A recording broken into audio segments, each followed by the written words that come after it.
तो हम लोगों ने कल बात कर ली थी क्षमादान शक्ति तक। हम लोगों ने कल बात कहाँ तक किया था? क्षमादान शक्ति तक हम लोगों ने बात कर लिया था। उसके आगे बढ़ेंगे। एक बहुत ही इंपॉर्टेंट प्रश्न आपके एग्जाम में आता है कि जो राष्ट्रपति है वह अपने पद पर कब उसको उसके पद से हटाया जा सकता है, तो उसके पद को हटाने की कुल कितनी विधि है। तो यदि आपको जानकारी होगी तो आपको पता होगा कि यदि उसकी मृत्यु हो जाएगी तब वह क्या हो जाएगा, उसका पद रिक्त हो जाएगा, या फिर उसे संवैधानिक विधियों के द्वारा हटाया जाता है पद से, और तीसरा होता है कि वो खुद से त्याग पत्र दे दे। और त्याग पत्र अपना किसे देगा? तो वह त्याग पत्र देगा उपराष्ट्रपति को। 3 पॉइंट है, 3 प्रकार से कोई राष्ट्रपति अपने पद से त्याग दे सकता है। एक कि उसकी मृत्यु हो जाए, मतलब जो उसके शासन काल में 5 वर्ष का शासन काल होता है और उस दौरान यदि उसकी मृत्यु हो जाती है तब पद खाली हो जाएगा। दूसरा कि यदि राष्ट्रपति चाहता है कि वह अपने पद पर न रहे और वो अपने स्वेच्छा से मन से अपने पद से इस्तीफा दे दे, त्याग पत्र दे दे, तब भी उसका पद खाली हो जाएगा। तो प्रश्न ये भी उठ सकता है कि त्याग पत्र देगा किसे? तो वह त्याग पत्र देता है उपराष्ट्रपति को।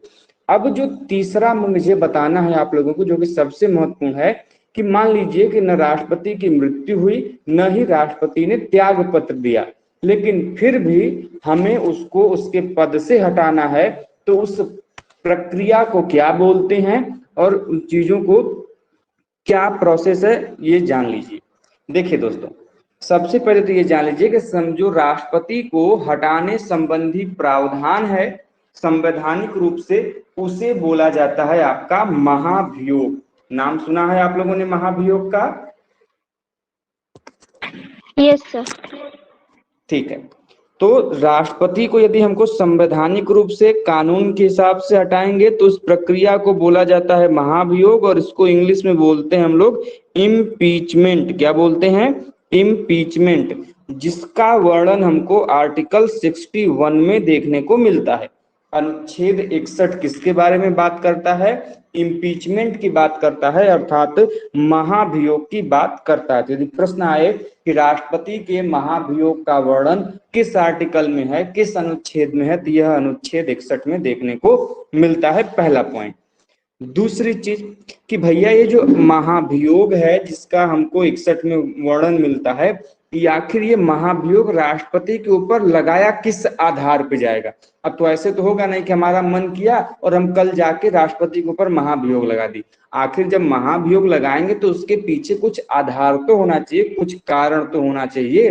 तो संविधान में महाभियोग लगाने के लिए एक आधार बताया गया है कि यदि क्या करे, संविधान का अतिक्रमण करे। राष्ट्रपति क्या करे? संविधान का अतिक्रमण करे, मतलब जो संविधान के प्रोविजंस दिए गए हैं वह उनको वायलेट करे, वायलेशन ऑफ कॉन्स्टिट्यूशन। तो संविधान के अतिक्रमण के लिए ही आप राष्ट्रपति को जिम्मेदार ठहराते हुए संसद के किसी भी सदन के द्वारा महाभियोग की प्रक्रिया लगाई जा सकती है, उसके ऊपर यह आरोप लगाया जा सकता है। तो प्रश्न ये भी बनेगा कि ये बताइए कि राष्ट्रपति के ऊपर महाभियोग लगाएगा कौन? क्या कोई सिंगल पर्सन लगा सकता है, हम आप लगा सकते हैं, या फिर राज्य की विधानसभाएं लगाएंगी, या फिर संसद लगाएगा? कि संसद में पहले कौन लगाएगा, कि लोकसभा लगाएगा, कि राज्यसभा लगाएगा?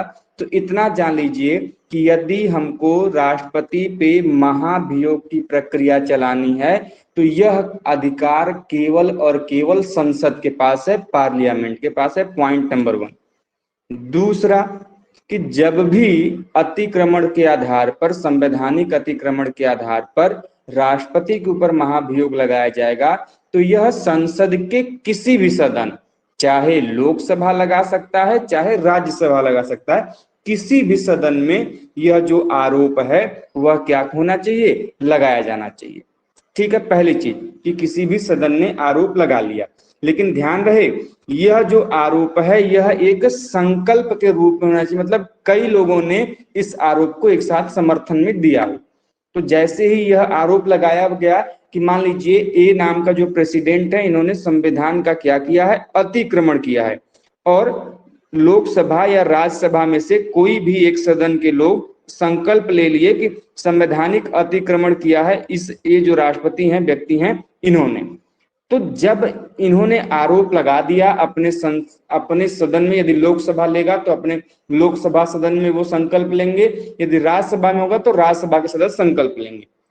लेकिन ध्यान रहे, जब भी महाभियोग की प्रक्रिया राष्ट्रपति पर लगती है तो उस दिन के 14 दिन पूर्व जिस भी दिन राष्ट्रपति के ऊपर महाभियोग की प्रक्रिया दी लगेगी, वहां से 14 दिन पूर्व ही इस महाभियोग प्रक्रिया की नोटिस राष्ट्रपति को दे दी जानी चाहिए। देखिए, कम से कम 14 दिनों की पूर्व सूचना के बाद ही यह महाभियोग क्या हो, प्रस्तावित होता है। आपसे एग्जाम में प्रश्न बनता है, नहीं 14 दिन, 15 दिन नहीं 14 दिन, उसको क्लियर कर लीजिए। एक बात को ध्यान रखिएगा, प्रश्न बनता है कि महाभियोग की सूचना राष्ट्रपति को कितने दिन पूर्व दी जाती है, प्रश्न आपका ऐसे ही पूछेगा। तो ध्यान रखिएगा, महाभियोग की प्रक्रिया राष्ट्रपति को 14 दिन पूर्व दे दी जाती है। ठीक है, अब देखिए अगला क्या है कि सदन की कुल संख्या के, जब भी कोई संकल्प महाभियोग का प्रस्तावित होगा तो उसका मतलब क्या होगा कि मान लीजिए लोकसभा में हमने यह संकल्प पारित किया, संकल्प लिया कि हम क्या करेंगे, राष्ट्रपति के ऊपर महाभियोग लगाएंगे, तो जितने भी लोकसभा के सदस्य होंगे उस सदस्य संख्या के कम से कम 1/4 सदस्य, कितने सदस्य, 1/4 सदस्य क्या करें, उस संकल्प पर हस्ताक्षर करें। ध्यान रखिएगा, जिस भी सदन के द्वारा महाभियोग का संकल्प लिया जाएगा उस सदन के 1/4 सदस्यों का उस प्रस्तावित संकल्प पर हस्ताक्षर होना आवश्यक है। ठीक है, क्लियर है? हाँ, 25%, वेरी गुड। 1/4 को ही हम लोग 25% भी कहते हैं, उसमें कोई दिक्कत नहीं। यदि आप परसेंटेज में निकालोगे तो 25% आएगा। अगला क्या है भाई कि संकल्प ले लिया हमने, तब क्या होगा कि ये जाएगा, अब संकल्प ले लिया तो एक एक करके दोनों सदनों से वहां पर विशेष बहुमत से उस संकल्प को पारित होना होगा। आगे जिस 1/4 ने हस्ताक्षर किया, फिर उस सदन से 2/3 संसद के सदस्यों के द्वारा, जितनी कुल संख्या है उनके 2/3 सदस्यों के द्वारा आगे वह पहली सदन में पारित होगा। मान लीजिए लोकसभा में प्रस्तुत हुआ तो आगे 2/3 सदस्य जो है टोटल मेंबर के वो पारित करेंगे, उसके पश्चात वो दूसरे सभा में जाएगा। यदि लोकसभा में पहले है तो राज्यसभा में जाएगा, यदि राज्यसभा ने पहले प्रस्ताव किया है तो लोकसभा में जाएगा। तो कहने का दोनों मतलब ये है कि यह संसद के दोनों सदनों के द्वारा विशेष बहुमत से पारित किया जाएगा, अर्थात कुल सदस्य संख्या के 2/3 सदस्य जो होंगे यह इस प्रस्ताव को पारित करेंगे। तो आपके एग्जाम में प्रश्न आता है, ठीक है, क्या प्रश्न आता है?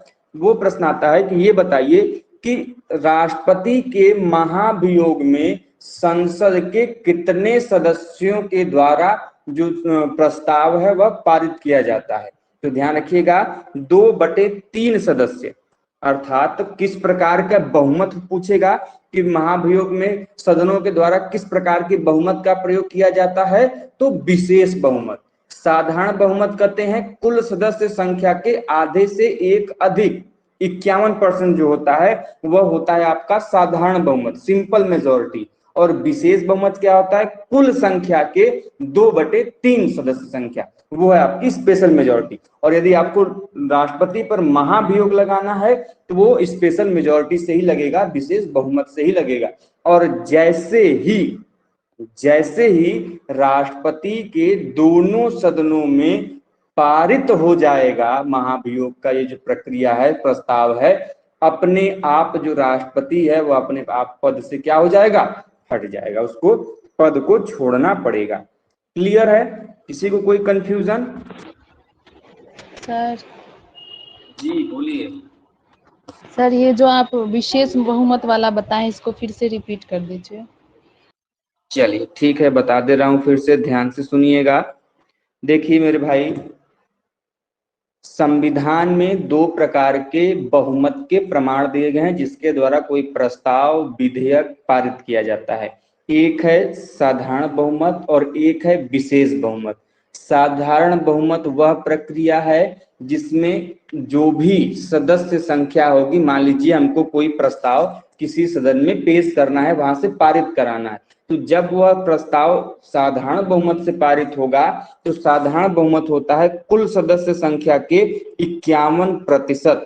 मतलब कि मान लीजिए हमको 100 लोगों की सदस्य संख्या है, कोई इंस्टीट्यूशन कोई संस्था, मान लीजिए लोकसभा में सदस्य संख्या 100 है और लोकसभा में यदि कोई प्रस्ताव हमको साधारण बहुमत से पारित कराना पड़ेगा तो हमको कितने लोगों की आवश्यकता पड़ेगी? इसमें 51 लोगों की। लेकिन यही लोकसभा में हमको यदि विशेष बहुमत से पारित कराना हो तो 100 के 2/3 सदस्य जो होंगे वो भाग लेंगे, तब जाके क्या होगा, यह विशेष बहुमत माना जाएगा। तो यही दोनों अंतर है विशेष बहुमत और साधारण बहुमत में।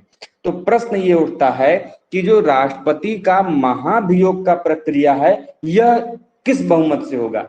ये साधारण बहुमत से 51% वाले में कि 2/3 अर्थात विशेष बहुमत वाले में? तो ध्यान रखिएगा, राष्ट्रपति के महाभियोग की प्रक्रिया विशेष बहुमत से होती है, अर्थात कुल सदस्य संख्या के 2/3 सदस्य क्या करते हैं, इसमें भाग अनिवार्य है उनका, 2/3 से उनका पारित होना उस प्रस्ताव का अनिवार्य है। क्लियर है? Yes sir. ठीक है, आगे बढ़ते हैं। कन्हैया जी हैं?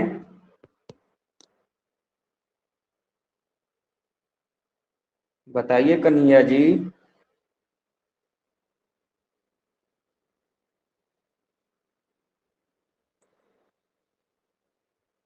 अभी थे वो चले गए शायद। चलिए, नेटवर्क इशू होगा। खैर, हम लोग अपने पॉइंट पे आते हैं। अब हम लोग बात करेंगे, ये तो हो गया महाभियोग की, अब हम लोग बात करेंगे राष्ट्रपति के द्वारा जो अध्यादेश पारित किया जाता है उसकी। ठीक है, तो अध्यादेश पारित किस आर्टिकल के तहत होता है? अनुच्छेद 123 के तहत। ध्यान रखिएगा, मैंने पहले ही बताया है कि राष्ट्रपति यदि अध्यादेश जारी करेगा तो अनुच्छेद 123 के अंतर्गत, यदि राज्यपाल करेगा तो राज्यपाल अनुच्छेद 213 के अंतर्गत।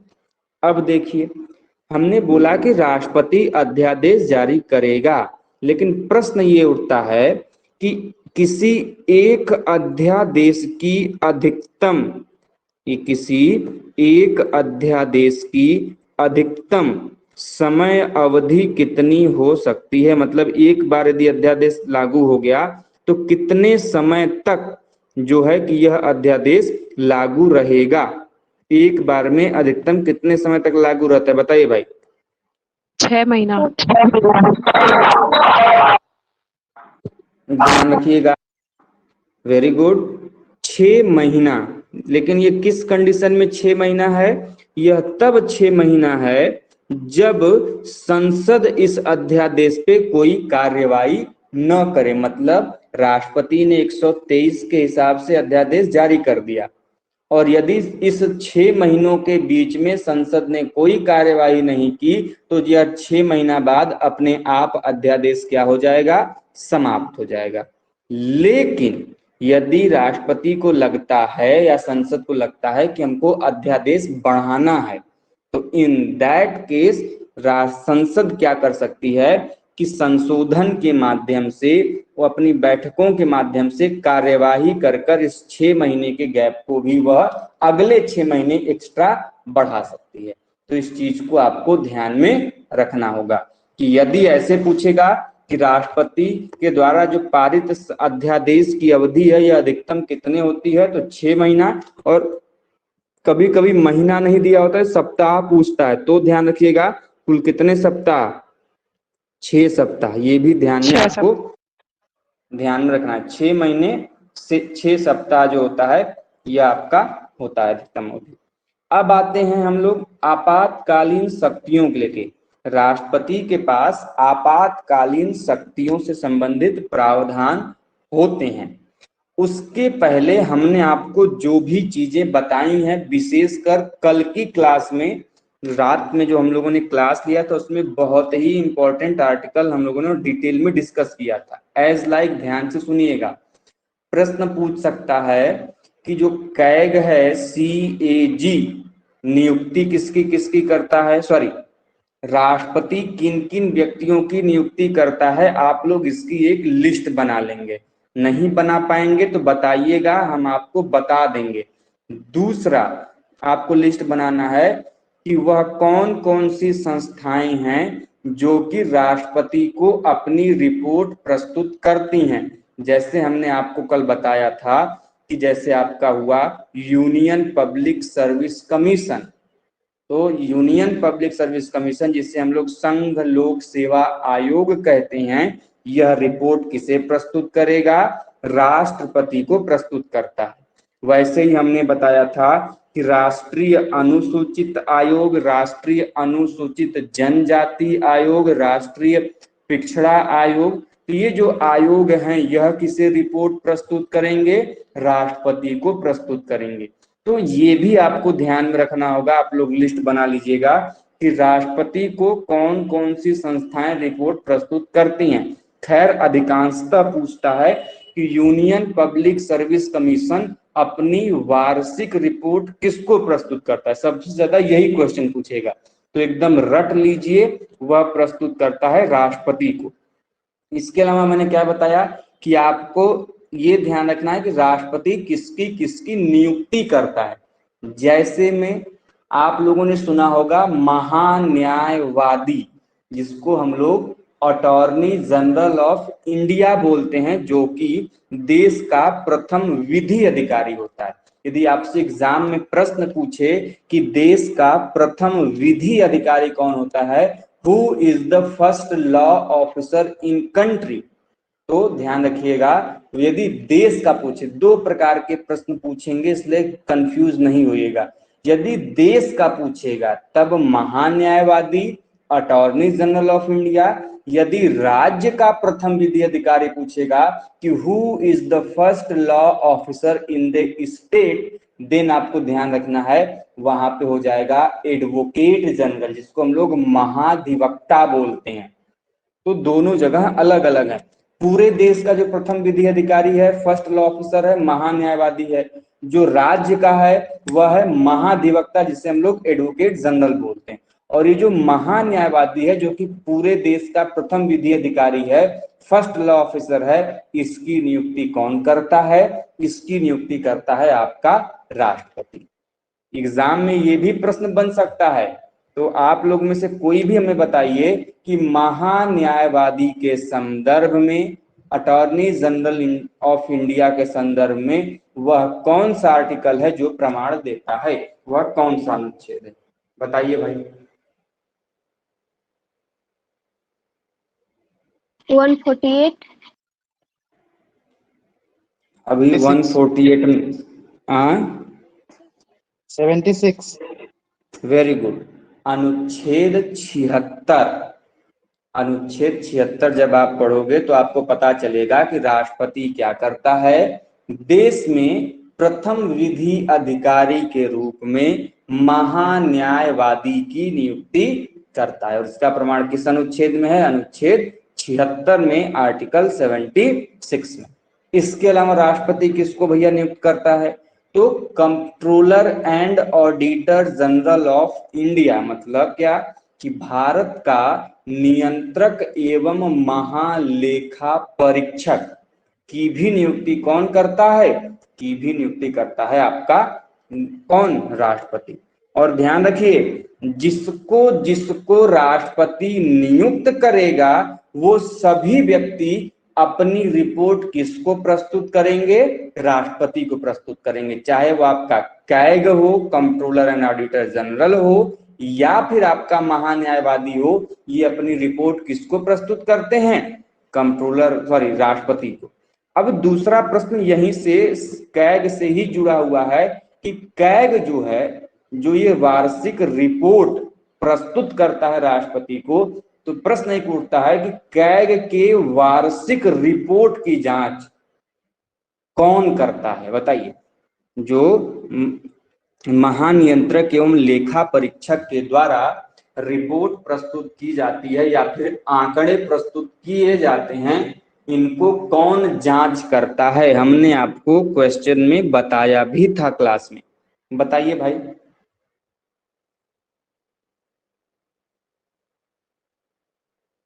किसी को जानकारी है?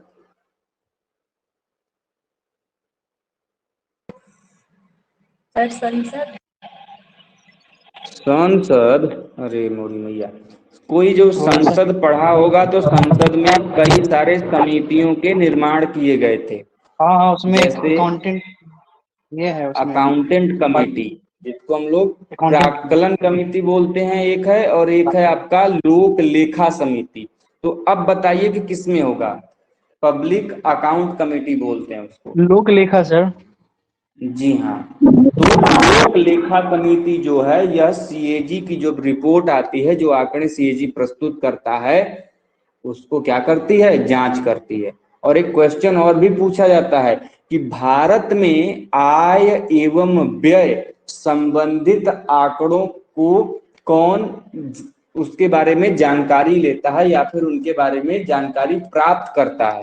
तो जो आय व्यय संबंधित जांच है वह आपका कैग करेगा, और कैग की जो रिपोर्ट की जांच है वह आपका लोक लेखा समिति करेगी, पब्लिक अकाउंट कमेटी करती है। क्लियर है सबको? बताइए भाई। देखिए, तो दो चीजें हो गई, एक महान्यायवादी हो गया, एक कैग हो गया। तीसरा आते हैं कि तीसरा राष्ट्रपति किसको नियुक्त करता है। तो जैसे समझिएगा, तीसरा करेगा सुप्रीम कोर्ट के सभी जो मुख्य न्यायाधीश होते हैं उनको। राष्ट्रपति के द्वारा ही सुप्रीम कोर्ट के सभी जो न्यायाधीश हैं उनकी नियुक्ति की जाती है, चाहे वो चीफ जस्टिस ऑफ इंडिया हो, जिसको हम लोग सीजेआई बोलते हैं या फिर मुख्य न्यायाधीश बोलते हैं, चाहे फिर आपके अन्य हो। इन सभी की नियुक्ति कौन करता है? यह राष्ट्रपति करता है। इसके अलावा जो आपका उच्च न्यायालय है, हाई कोर्ट है, इसकी भी नियुक्ति, उसके जो न्यायाधीश हैं उनकी भी नियुक्ति का प्रावधान राष्ट्रपति के ही पास है। लेकिन ध्यान रखिएगा, मैंने अभी कुछ देर पहले बताया कि राष्ट्रपति जिसको भी नियुक्त करेगा उनसे संबंधित रिपोर्ट कौन किसको प्रस्तुत करते हैं? वो लोग राष्ट्रपति करते हैं। लेकिन यहाँ पे एक्सेप्शन है, अपवाद है। ऐसा क्यों है? क्योंकि जो जुडिशरी है, जो आपकी न्यायपालिका है, वह क्या है? स्वतंत्र है। और स्वतंत्र है तो वह अपनी रिपोर्ट जो है विधायिका या कार्यपालिका के पास प्रस्तुत नहीं करेगी, क्योंकि वह विधायिका या कार्यपालिका के लिए कार्य नहीं कर रही है। तो इस चीज को ध्यान में रखिएगा। तो बाकी अन्य रिपोर्ट प्रस्तुत करेंगे राष्ट्रपति के पास, लेकिन जुडिशरी में जो राष्ट्रपति सर्वोच्च न्यायालय और उच्च न्यायालय के न्यायाधीशों की नियुक्ति कर रहा है वो रिपोर्ट प्रस्तुत नहीं करेंगे। तो यदि प्रश्न आपके एग्जाम में आए क्या कि राष्ट्रपति के द्वारा या कि उच्च न्यायालय के न्यायाधीशों की नियुक्ति कौन करता है, तो करता कौन है? राष्ट्रपति करता है। चाहे आपका सर्वोच्च न्यायालय आए, कौन करता है? राष्ट्रपति करता है। लेकिन जिला न्यायालय मत जोड़ दीजिएगा, जो सबऑर्डिनेट कोर्ट है जिसको हम लोग जिला न्यायालय बोलते हैं, वहां पर न्यायाधीशों की नियुक्ति से संबंधित जो प्रावधान है, यह अधिकार किसके पास है? बताइए भाई, किसी को जानकारी है? क्वेश्चन रिपीट करिए। हमारे जो जिला न्यायालय हैं, डिस्ट्रिक्ट कोर्ट हैं, सेशन कोर्ट हैं, सबऑर्डिनेट कोर्ट हैं, यहाँ पे न्यायाधीशों को नियुक्त करने की जो अधिकार है यह किस व्यक्ति के पास में है? राज्यपाल। Governor. Governor of the state.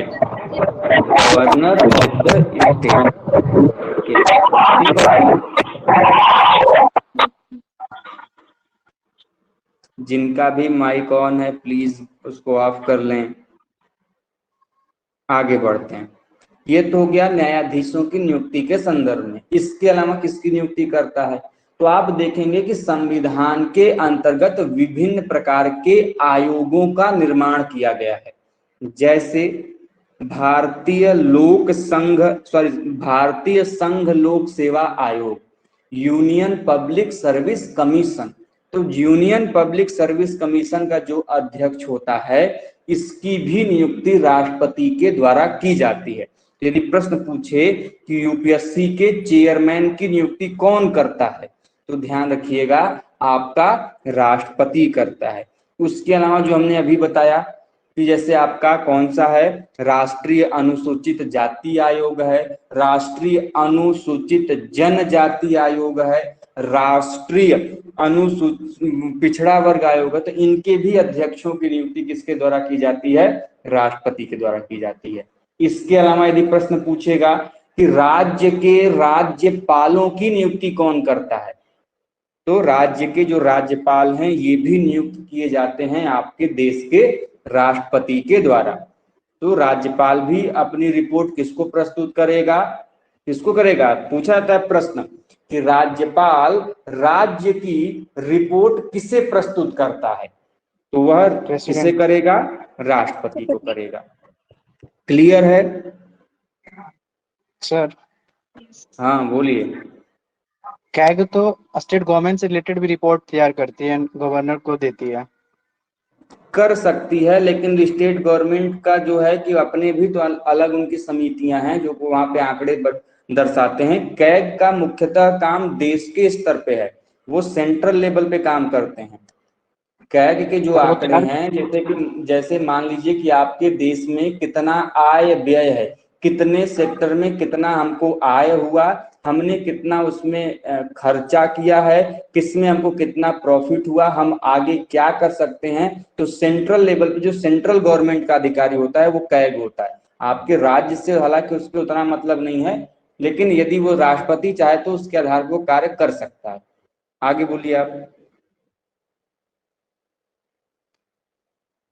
मैंने पढ़ा था कि वो कैग स्टेट गवर्नमेंट से रिलेटेड भी रिपोर्ट तैयार करती है। चलिए हम देख लेंगे, यदि आपको ऐसा लगता है तो एक बार हम देख लेंगे, मुझे बस एक बार रिमाइंड करा दीजिएगा। अभी तक जो पढ़ाया गया उसमें किसी को कोई कंफ्यूजन या फिर कोई प्रश्न है? नहीं।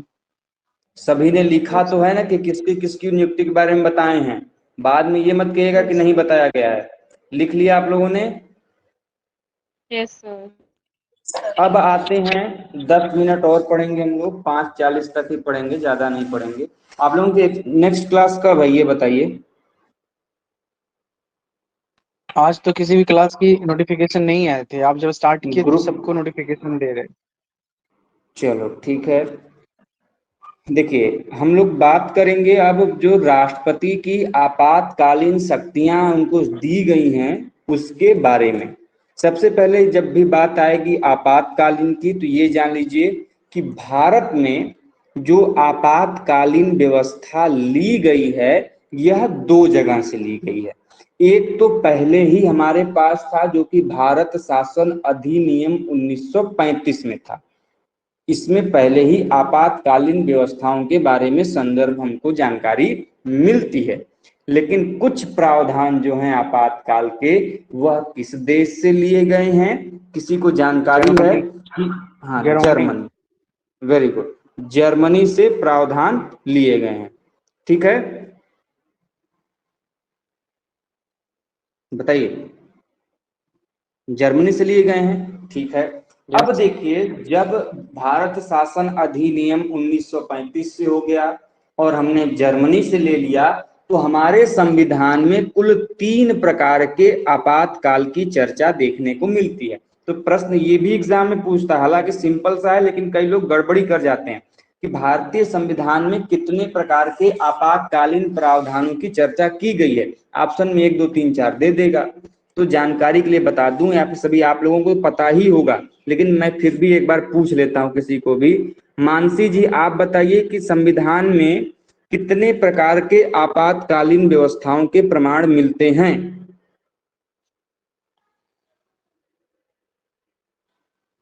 कितने प्रकार के आपातकालीन व्यवस्थाएं हैं भारत में? कितने प्रकार के आपातकाल के प्रावधान हैं? सर 3।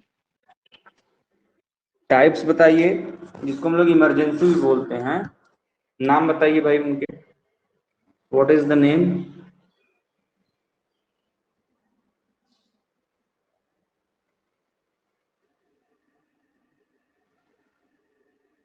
बताइए भाई, नाम नहीं पता? यस या नो बोल दिया करिए, नहीं पता नो सर। कोई दिक्कत नहीं। ओके। और कोई बताएगा? राजश्री आप बताइए, नाम पता है आपको?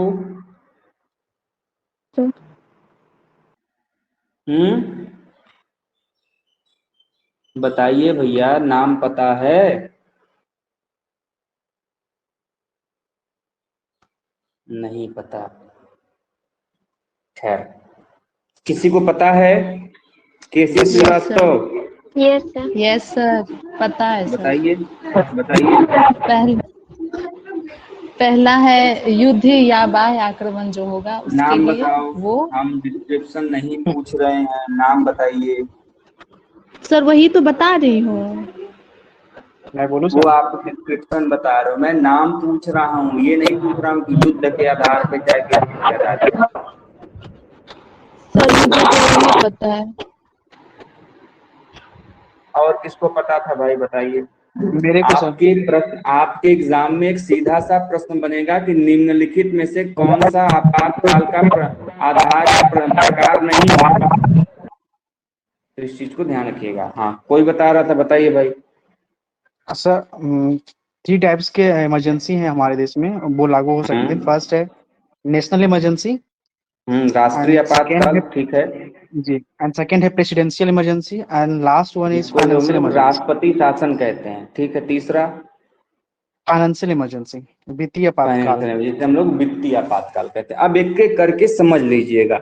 देखिए, सबसे पहली जो हमको आपातकाल की प्रमाण मिलते हैं, जो जानकारी मिलती है, वह मिलती है हमको राष्ट्रीय आपातकाल के रूप में, जिसको हम लोग क्या बोलते हैं? हम लोग बोलते हैं राष्ट्रीय आपातकाल को नेशनल इमरजेंसी। यदि प्रश्न आए कि भारतीय संविधान में राष्ट्रीय आपातकाल या फिर नेशनल इमरजेंसी का वर्णन किस आर्टिकल में है, तो ध्यान रखिएगा, national emergency is given in under the article 352, अनुच्छेद 352 में राष्ट्रीय आपातकाल नेशनल इमरजेंसी का प्रावधान किया गया है। दूसरा है भैया आपका राष्ट्रपति शासन, जिसको हम लोग प्रेसिडेंट रूल बोलते हैं, प्रेसिडेंशियल रूल बोलते हैं। तो ये जो राष्ट्रपति शासन है, यह भी आपातकाल का दूसरा प्रकार है, and it is defined under the section 356, अनुच्छेद 356 के अंतर्गत राष्ट्रपति शासन का प्रावधान किया गया। अभी हम एक एक करके सबके बारे में बताएंगे, यू डोंट वरी।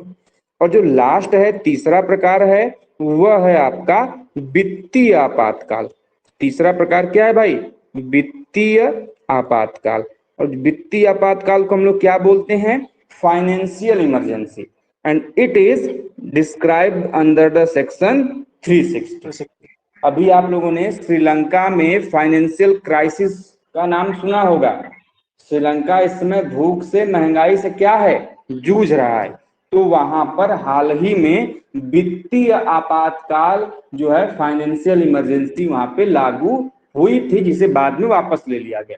तो आपके एग्जाम के लिए बड़ा महत्वपूर्ण प्रश्न है, बन सकता है करंट अफेयर्स के भी पॉइंट ऑफ व्यू से, कि हाल ही में भारत के किस पड़ोसी देश में वित्तीय आपातकाल की घोषणा की गई थी, या फिर चर्चा है वित्तीय आपातकाल किस समय। तो ध्यान रखिएगा, वह कब हुआ था, सॉरी, कि कहाँ पे वर्णन मिलता है? 360 में। और किस देश में हुआ था? श्रीलंका में हुआ है। एक क्वेश्चन और आपके हिसाब से बनेगा, आप लोग रिलेटेड जो भी होंगे, रूस और यूक्रेन से संबंधित जो भी महत्वपूर्ण फैक्ट्स है, आप लोग अपने एग्जाम के लिए पढ़ के जाइएगा, उससे कोई ना कोई एक क्वेश्चन जरूर बनेगा रूस और सिलेबस में है यूक्रेन से डेटा? संबंधित। देखिए, आपका करंट अफेयर्स है सिलेबस में कि नहीं है? करंट अफेयर्स तो होगा। हाँ भाई। चलिए, यदि होगा तो आएगा, नहीं होगा तो नहीं आएगा। अब एक एक करके सभी जो राष्ट्र के इमरजेंसी की जो प्रावधान है, जो आपकी चीजें हैं, उनको समझते हैं। पहला है कि राष्ट्रीय आपातकाल क्या होता है। तो राष्ट्रीय आपातकाल, जब आप 352 पढ़ोगे तो आपको पता चलेगा कि 3 ग्राउंड्स पर, 3 आधार पर राष्ट्रपति राष्ट्रीय आपातकाल देश में लागू कर सकता है। पहला आधार है वह आपका युद्ध, in the situation of war और इन द सिचुएशन ऑफ युद्ध क्या कर सकता है राष्ट्रपति, आपातकाल लागू कर सकता है। इसके अलावा यदि कोई बाहरी देश क्या कर दे, बाह्य आक्रमण कर दे, क्या कर दे, बाह्य आक्रमण कर दे, तब के भी सिचुएशन में क्या हो सकता है, आपका आपातकाल लागू हो सकता है। और तीसरा जो प्रावधान किया गया है वह किया गया है सशस्त्र विद्रोह का, आर्म्ड रेबेलियन, सशस्त्र विद्रोह का। तो इन 3 आधारों पे राष्ट्रपति क्या करता था, राष्ट्रपति आपातकाल की व्यवस्था लागू करता था। अब देखिए एक चीज समझिएगा, पहले हमारे संविधान में सशस्त्र विद्रोह शब्द नहीं था, आर्म्ड रिबेलियन शब्द नहीं था। यह किसके स्थान पे जोड़ा गया, तो इसके पहले हम लोगों के स्थान पे था आंतरिक अशांति। क्या था, आंतरिक अशांति। ध्यान रखिएगा, आपके एग्जाम में प्रश्न पूछा जाता है कि किस संविधान संशोधन के द्वारा राष्ट्रीय आपातकाल में आंतरिक अशांति के स्थान पर सशस्त्र विद्रोह शब्द जोड़ा गया। तो इंटरनल डिस्टरबेंस कह लें, इंटरनल वायलेंस कह लें, इसके स्थान पे जो शब्द जोड़ा गया वह जोड़ा गया आर्म्ड रिबेलियन या फिर कह लें सशस्त्र विद्रोह। तो आपके एग्जाम में सीधा सीधा सा प्रश्न बनेगा कि किस संविधान संशोधन के द्वारा राष्ट्रीय आपातकाल में सशस्त्र विद्रोह शब्द जोड़ा गया। तो ध्यान रखिएगा, ये जो आंतरिक अशांति के स्थान पर सशस्त्र विद्रोह शब्द जुड़ा है दोस्तों, ये जुड़ा है 44वें संविधान संशोधन के द्वारा।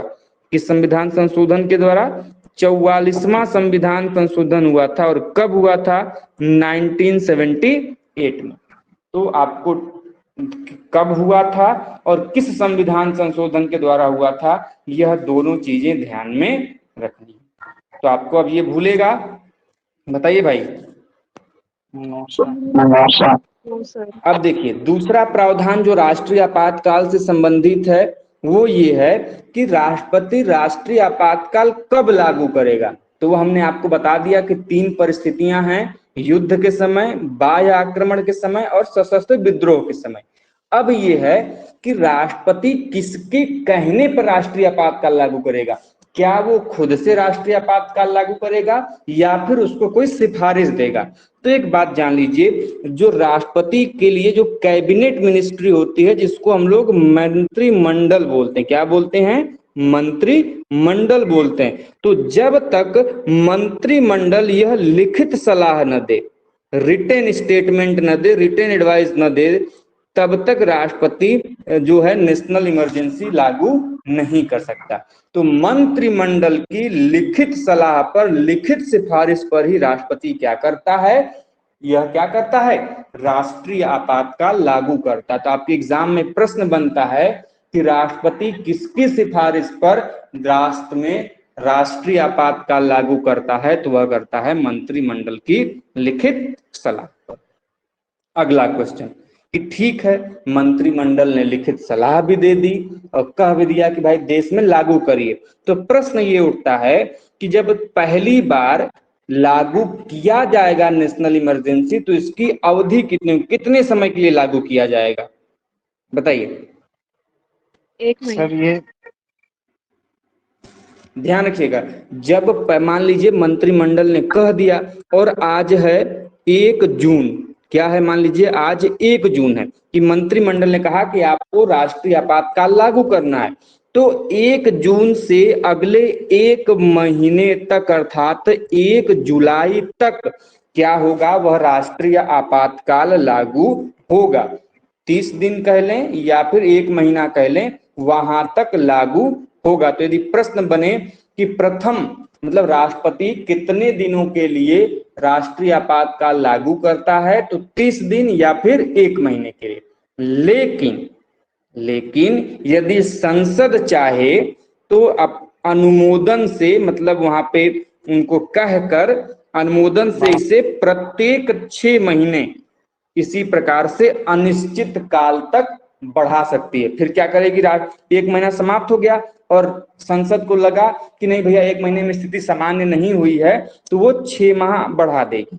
ठीक, और फिर लगा कि नहीं, फिर मामला नहीं सुधरा, फिर 6 माह बढ़ा देगी। तो ऐसे करते करते संसद अनिश्चित समय तक, उसका कोई समय डिफाइन नहीं है, अनिश्चित समय तक राष्ट्रीय आपातकाल लागू कर सकती है। तो ये चीजें समझ में आ गई? इसमें किसी को कोई कंफ्यूजन? No sir. आगे बढ़ते हैं, जिसका नाम है राष्ट्रपति शासन, जिसको हम लोग प्रेसिडेंशियल रूल बोलते हैं। राष्ट्रपति शासन, जिसको हम लोग प्रेसिडेंशियल रूल बोलते हैं, और ये आपके आर्टिकल 356 में दिया गया। अच्छा, इसके बारे में प्रावधान क्या है भाई? ये राष्ट्रपति किसकी सलाह पर करेगा? तो राष्ट्रपति यहाँ पर मंत्रिमंडल की सलाह लेगा। किसकी सलाह लेगा? मंत्रिमंडल की सलाह पर राष्ट्रपति शासन, सॉरी क्या करता है, राष्ट्रपति शासन लागू करता है। लेकिन ध्यान रहे दोनों में अंतर क्या है। जब राष्ट्रीय आपातकाल होगा तो वहां पर मंत्रिमंडल की लिखित सलाह चाहिए, लिखित सिफारिश चाहिए। लेकिन जब राष्ट्रपति शासन होगा तो मंत्रिमंडल यदि ऐसे भी कहेगा तब भी चाहे तो राष्ट्रपति क्या कर सकता है, आपका राष्ट्रपति शासन, प्रेसिडेंट रूल लागू कर सकता है। ठीक है, कब किया जाता है? जब किसी राज्य या फिर किसी देश के भूभाग का संवैधानिक जो तंत्र है, लॉ एंड ऑर्डर है, वह क्या हो जाए, बिगड़ जाए, और ऐसा लगे कि वहां की जो राज्य गवर्नमेंट है वह क्या कर रही है, सही से कार्य नहीं कर रही है, वहां की चीजों को नियंत्रण स्थापित नहीं कर रही है, तो राष्ट्रपति उसको समाप्त करते हुए वह अपना प्रभाव डायरेक्ट प्रभाव में लेते हुए वह उस पर शासन किसका हो जाता है, राष्ट्रपति का हो जाता है। इसीलिए इसका नाम है राष्ट्रपति शासन।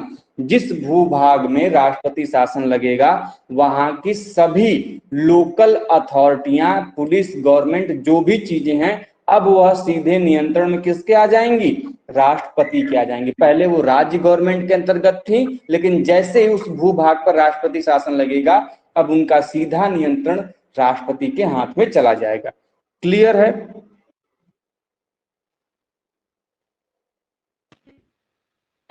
यस। देखिए, जब राष्ट्रपति शासन मान लीजिए पहली बार कहीं पर लागू होगा तो पहले वह कितने दिनों के लिए लागू होगा बताइए? 60 दिनों के लिए। पहली बार जब राष्ट्रपति शासन लागू होगा तो 60 दिनों के लिए, अर्थात 2 माह के लिए लागू होगा। ठीक है, और यदि संसद चाहे तो इसको 6-6 माह करके बढ़ा सकती है। लेकिन आपसे एग्जाम में एक प्रश्न बनेगा कि राष्ट्रपति शासन की अधिकतम समय सीमा या फिर अधिकतम अवधि कितनी होती है? किसी को पता है कि जो प्रेसिडेंट रूल है ये अधिकतम कितने समय तक किसी भूभाग पर रह सकता है?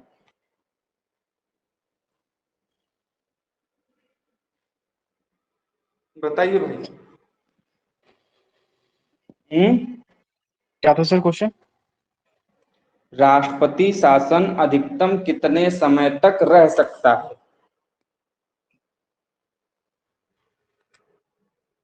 सर 6 महीना या फिर 8 महीना ऐसा? 3 वर्ष। अधिकतम कितने समय तक रह सकता है? 3 वर्ष। इस चीज को एकदम नोट करके, याद करके, घोर के पी जाइएगा, नहीं तो काम गड़बड़ हो जाएगा। अब अंतिम चलते हैं वित्तीय आपातकाल की तरफ। वित्तीय आपातकाल, फाइनेंशियल इमरजेंसी क्या है? तो वित्तीय आपातकाल संबंधी जो प्रावधान है ये अनुच्छेद 360 में दिया गया है। ठीक है, इसको किसके सिफारिश पर करेगा राष्ट्रपति लागू? तो इस पे भी मंत्रिमंडल की सलाह पर ही करेगा, लेकिन यहाँ पे लिखित सलाह देना आवश्यक नहीं। लेकिन एक बात ध्यान रखिएगा, राष्ट्रपति वित्तीय आपातकाल लागू कब करेगा? जब उसको लगे कि भारत वित्तीय दृष्टिकोण से, फाइनेंशियल पॉइंट ऑफ व्यू से क्या कर रहा है, वो क्राइसिस में चला गया है, जूझ रहा है। तो उस समय भारत को वित्तीय स्थिति को सुधार करने के लिए भारत क्या करेगा? वित्तीय आपातकाल लागू करेगा, फाइनेंशियल इमरजेंसी लागू करेगा। किसकी सलाह पर? मंत्रिमंडल की सलाह पर।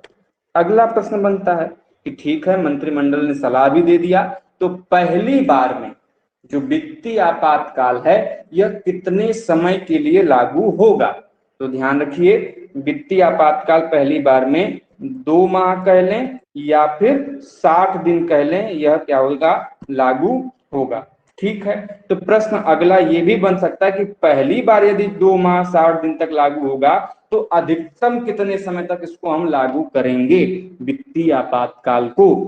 तो ध्यान रखिएगा, वित्तीय आपातकाल को अधिकतम कब तक लागू होगा इसका कोई निश्चित एवं स्पष्ट प्रमाण हमारे संविधान में कहीं पर भी नहीं मिला है, इसीलिए इसके संदर्भ में कुछ भी नहीं कहा जा सकता। ठीक है, अब प्रश्न ये बनता है कि इन तीनों आपातकाल में वह कौन सा आपातकाल है जिसका प्रयोग सबसे ज्यादा बार किया गया है। नेशनल राष्ट्रपति इमरजेंसी। शासन कि राष्ट्रीय आपातकाल कि वित्तीय आपातकाल। तो ध्यान रखिएगा, सबसे अधिक प्रयोग राष्ट्रपति शासन का हुआ है, प्रेसिडेंशियल रूल का हुआ है। ठीक है, उसके अलावा उसके बाद हुआ है आपका नेशनल इमरजेंसी। एक बार किसके शासनकाल में, इंदिरा गांधी के सरकार ने राष्ट्रीय आपातकाल लागू किया था, याद है। यस सर, 75 इंदिरा में। गांधी को इसीलिए लोग क्रिटिसाइज करते हैं क्योंकि उनके शासनकाल में क्या लागू हुआ था, राष्ट्रीय आपातकाल लागू हुआ था 1976 के आसपास, आपको याद होगा। उसके अलावा आपका प्रश्न पूछता है कि भारत में कुल कितनी बार वित्तीय आपातकाल लागू किया गया, फाइनेंशियल इमरजेंसी लागू किया गया। तो यह लागू किया गया आपके एक भी बार नहीं, मतलब भारत में अभी तक कभी भी फाइनेंशियल इमरजेंसी वित्तीय आपातकाल लागू नहीं हुआ है, और ना ही करे भगवान की कभी भी इनमें से किसी भी प्रकार की वित्तीय स्थिति या फिर राष्ट्रीय आपातकाल की स्थिति की आवश्यकता पड़े। राष्ट्रपति शासन मैंने क्यों कहा, जैसे जम्मू कश्मीर में अभी कोई भी संवैधानिक तंत्र कार्य नहीं कर रहा है, तो वहां पे शासन किसका है, राष्ट्रपति शासन है। तो जब भी किसी राज्य की संवैधानिक स्थिति बिगड़ती है तो राष्ट्रपति सीधे वहां पर शासन करता है। तो आपको कल या फिर अगले क्लास में ये क्वेश्चन खोज के लाना है कि वह कौन सा क्षेत्र है या फिर वह कौन सा ऐसा राज्य है जहां पर सबसे अधिक बार राष्ट्रपति शासन लागू हुआ है। आपको ये जम्मू कश्मीर। क्वेश्चन खोज के लेके आना है, वह कौन सा ऐसा राज्य है जहां पर सबसे अधिक बार राष्ट्रपति शासन लागू हुआ है, ये आप खोज के लेके आएंगे। ठीक है, जम्मू कश्मीर। हाँ, तो आज के लिए बस इतना ही। यदि क्वेश्चन था, किसी का एक कोई, बार प्लीज रिपीट कर दीजिए। किस राज्य में सर्वाधिक बार या फिर सबसे अधिक बार राष्ट्रपति शासन लागू किया गया है। तो किसी का कोई क्वेश्चन, या फिर हम लोग अगली क्लास में हिस्ट्री की क्लास में मिलें, बताइए। हाँ ठीक है सर। ओके, तो ठीक है, आज के लिए बस इतना ही। आपके जो भी मैक्सिमम पॉइंट थे आपके राष्ट्रपति से संबंधित, हमने उन सभी पॉइंट्स को क्लियर करा दिया है, आपको बता दिया है। यदि आपका कोई कंफ्यूजन हो, कोई चीजें हो तो बताइएगा, अन्यथा हम कल से नेक्स्ट टॉपिक को शुरू करेंगे। सर एक लास्ट मेरा क्वेश्चन थोड़ा डाउट था, मतलब जी बताइए। डाउट ये था कि जो प्रेसिडेंशियल इमरजेंसी होती है स्टेट में जो लगती है, तो उस हम्म। मोमेंट में गवर्नर का कुछ रोल नहीं होता है क्या? गवर्नर क्या गवर्नर करती है उस किसका मोमेंट? एजेंट है, आपके एग्जाम में सीधा सीधा प्रश्न बनता है कि गवर्नर किसका एजेंट है। स्टेट गवर्नर गवर्नमेंट को का। नियुक्त कौन करता है, सॉरी, प्रेसिडेंट प्रेसिडेंट। जब वो राष्ट्रपति। एजेंट प्रेसिडेंट का है और वहां पे रूल आपके प्रेसिडेंट का है, तो फिर उससे क्या मतलब, वो तो मतलब उसका तब होता है ना कि जब राज्य में राज्य के संवैधानिक तंत्र कार्य कर रहे हो, और राज्य कैसे कार्य कर रहा है, उसके संवैधानिक तंत्र कैसे कार्य कर रहे हैं, इसकी सूचना वो राष्ट्रपति को देता है। जब वहां पे राष्ट्रपति शासन लागू हो ही गया और सीधा राष्ट्रपति वहां पे शासन कर रहा है, तो फिर उसकी रिपोर्ट वो खुद राष्ट्रपति को देगा, ये भी तो सोचिए। फिर गवर्नर का कोई काम ही नहीं है। जी, जी क्लियर है। जी सर। और किसी का कोई क्वेश्चन? ठीक है, फिर हम लोग नेक्स्ट क्लास में जब भी हिस्ट्री की क्लास होगी आप लोग मुझे समय बता दीजिएगा, बाकी लोगों को भी बता दीजिएगा। हम जो अगली क्लास होगी उसमें हम ले लेंगे हिस्ट्री क्लास। तब तक के लिए चलते हैं। जय हिंद, जय भारत, हर हर महादेव। ओके।